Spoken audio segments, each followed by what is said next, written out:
पाकिस्तान के सेना अध्यक्ष आसिम मुनीर के बाद पाक के पूर्व विदेश मंत्री बिलावल भुट्टो ने भी भारत को युद्ध की गीदड़ भभकी दी है। भुट्टो ने कहा कि अगर भारत सिंधु जल संधि को स्थगित रखता है और बांध बनाता है तो भारत के खिलाफ युद्ध होगा। बिलावल भुट्टो ने पाकिस्तान की जनता से समर्थन की अपील की है। बिलावल भुट्टो ने कहा कि हमें पाकिस्तान की जनता की जरूरत, इस मुल्क की आवाम में इतनी ताकत है कि जंग में भी हम इनका मुकाबला कर सकते हैं और जो 6 से 6 दरिया हैं हम उन्हें वापस ले सकते हैं। लेकिन अगर जंग छेड़ी गई तो हम शाह अब्दुल की धरती से मोदी सरकार को बताना चाहते हैं कि हम पीछे नहीं हटते, हम पीछे नहीं झुकते। हम ये बताना चाहते हैं कि अगर भारत इस तरह के हमले के बारे में सोचेगा तो फिर पाकिस्तान के हर सूबे की आवाम मुकाबला करने के लिए तैयार है। ये ऐसी जंग है जो भारत जरूर हारेगा। और इस बीच एक और बड़ी खबर, आसिम मुनीर के बाद बिलावल भुट्टो के बोल बिगड़ गए हैं। बिलावल भुट्टो ने भारत को युद्ध की धमकी दे दी है। भारत के खिलाफ युद्ध करेंगे, बिलावल भुट्टो बोलते नजर आए हैं। सिंधु जल संधि बहाल नहीं हुई तो युद्ध होगा। भारत ने सिंधु पर बांध बनाया तो जंग भी होगी। जानता हूं कि आप में इतना ताकत है, इस मुल्क के अवाम में इतना ताकत है कि जंग की सूरत हो तो जंग में भी हम इनका मुकाबला कर सकते हैं और जो आपके 6 के 6 दरिया है वो वापस हासिल भी कर सकते हैं। और अगर ये हमें मजबूर करते हैं, पाकिस्तान ने ये जंग नहीं छेड़ा था। हम हमेशा अमन के बारे में बात करते हैं। जहां दुनिया भर में पाकिस्तान के सफीर पहुंचे, नुमाइंदे पहुंचे, हमने अमन की बात की, भारत ने जंग की बात की। लेकिन अगर जंग छेड़ा गया है तो हम शाह अब्दुल लतीफ बिठाई की धरती से मोदी सरकार को बताना चाहेंगे कि हम पीछे नहीं हटते, हम झुकते ही नहीं हैं।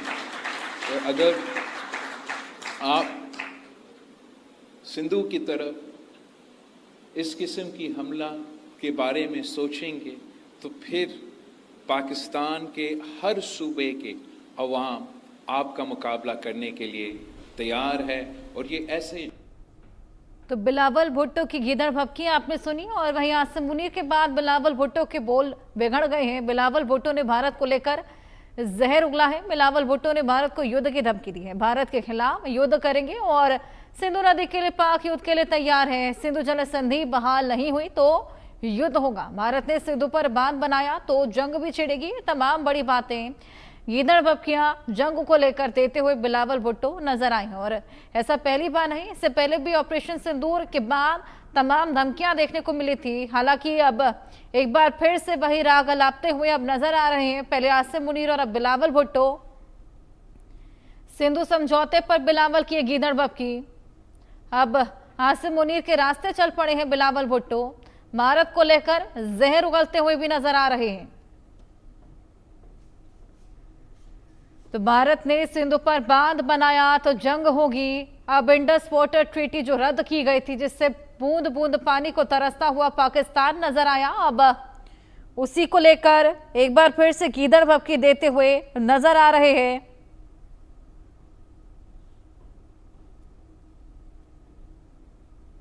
हमारे सहयोगी आशिक मीर हमारे साथ जुड़ गए हैं और जानकारी उनसे लेंगे। आशिक, एक बार फिर से वही राग अलापते हुए बिलावल भुट्टो आसिम मुनीर के रास्ते पर चल पड़े हैं।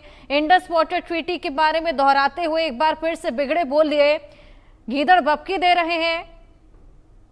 देखिए हर्षा, ये पहली बार ऐसा नहीं है, बल्कि इससे पहले भी इस तरह के बयान जो है वो बिलावल भुट्टो ने दिए हैं। और जब ऑपरेशन सिंदूर लॉन्च करके पाकिस्तान के अंदर और पीओके के इलाकों को टारगेट बनाया गया तो उससे पहले भी इस तरह की धमकियां दी गई। लेकिन अब जिस तरह से आज फिर से बिलावल भुट्टो की तरफ से एक और बयान सामने आया है, जिसमें उन्होंने इंडस वाटर ट्रीटी का जिक्र करते हुए ये कहा कि अगर पानी रोक दिया जाएगा तो वो वॉर सिचुएशन बन जाएगी। और वॉर सिचुएशन हमने देखी जब ऑपरेशन सिंदूर लॉन्च हुआ था तो किस तरह से पाकिस्तान के अंदर घुसकर जो है भारतीय सेना ने जो है वहां पर कई सारे टेरर नेटवर्क को जो है बस किया था। और सबसे बड़ी बात यहाँ पर ये है कि भारत ने जो है पहले डिजिटल स्ट्राइक दी, उसके बाद वाटर स्ट्राइक दी और उसके बाद मिलिट्री एक्शन भी किया। लेकिन पाकिस्तान में जिस तरह से हलचल मची हुई है, वहाँ के स्थानीय लोग अब वहाँ की सेना और सरकार से ये सवाल कर रहे हैं कि भारत घर में घुसकर मारता है और उसके बाद हमारी सेना किस तरह से दिल में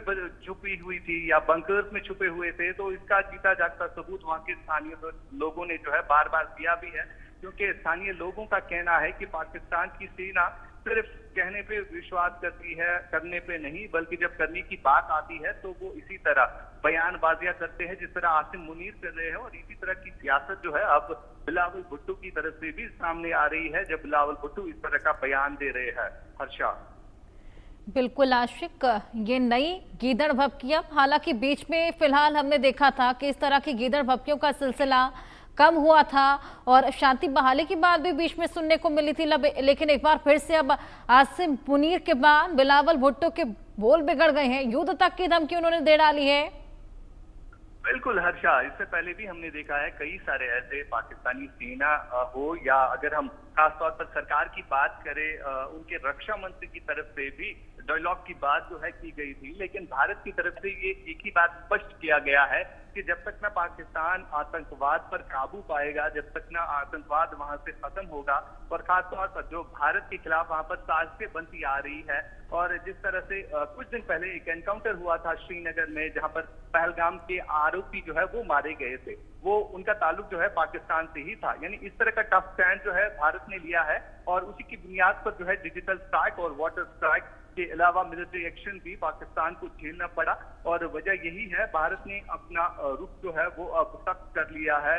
जब पहलगाम में आतंकी घटना घटी थी, उसके बाद कहीं ना कहीं जो पाकिस्तान के मंत्री है कई सारे, उन्होंने डायलॉग करने की कोशिश की थी विश्व के कई सारे ऐसे लीडर से बात करके, लेकिन भारत सिर्फ एक ही बात पर अटा है, और जो इससे पहले भी हुआ था। जी बिल्कुल, पाकिस्तान के ऊपर अब भी खतरा बना है, इस तरह की बातें भी बिलावल बोलते हुए नजर आए थे। हालांकि अब जिस तरीके से पाकिस्तान में आंतरिक कलह बना हुआ है, उन सब से निपटारा ना पाकर, उसको लेकर डायलॉग की मांग को ना करते हुए, अपने आंतरिक कलह से निपटने के तरीके ना ढूंढते हुए लगातार भारत को इस तरह की गीदड़ भभकियां दी जा रही हैं। आशिक, बिल्कुल हर्षा, इससे पहले भी हमने देखा है कि खाली लोगों को बेवकूफ बनाने की कोशिश पाकिस्तान के सियासी लीडर्स कर रहे हैं। चाहे हम मरियम नवाज की बात करें या वहां पर जो ख्वाजा आसिफ है, उनके जो रक्षा मंत्री है, और इसके अलावा बिलावल भुट्टो की तरफ से भी इस तरह के धमकियां जो है इससे पहले भी सुनी गई। परमाणु बम की धमकियां भी बिलावल भुट्टो ने दी। लेकिन आखिरकार क्या हुआ, जब ऑपरेशन सिंदूर लॉन्च किया गया और उसके बाद कहीं ना कहीं वो सारी चीजें जो है दब गई थी, और पाकिस्तान जो है घुटनों पर आ गया था। और पाकिस्तान की कोशिश ये रही थी कि अब किसी ना किसी तरीके से ये वॉर लाइक सिचुएशन जो है रुकनी चाहिए। और उसके बाद जो है कहीं ना कहीं आज फिर एक बार जो है पाकिस्तान को जो है अब कई सारे लीडर्स जो है इस तरह की बयानबाजी कर रहे हैं। जब यूएस के दौरे पर पाकिस्तान के सेना प्रमुख आसिम मुनीर जा रहे हैं, तो कहीं ना कहीं ये हिम्मत जो ये हौसला जो है इन चीजों से मिलती है। शायद पाकिस्तान को लग रहा है कि यूएस उनके हक में खड़ा है, यूएस को सपोर्ट कर रहा है, जिसके चलते आज एक बड़ा डिसीजन भी यूएस की तरफ से लिया गया कि बीएलए जो है एक ऑर्गेनाइजेशन है जिनके ऊपर जुल्म किया गया था, अब उनको जो है टेरर ऑर्गेनाइजेशन जो है वो करार दिया गया, आतंकी संगठन करार दिया गया। यानी इन सब चीजों को देखते हुए जो है अब इस तरह की बयानबाजियां जो है सामने आ रही है, और बिलावल भुट्टो का इस तरह का बयान जो है इससे पहले भी सुना गया है। जी बिल्कुल, और कहीं ना कहीं जब से अमेरिका ने साथ दिया है, अमेरिका की शह मिली है, तब से इस तरह की धमकियों के सिलसिले और भी ज्यादा बढ़ गए हैं। आशिक, अब हमारे साथ बने रहिए। एक और बड़ी खबर हम अपने दर्शकों को बता दें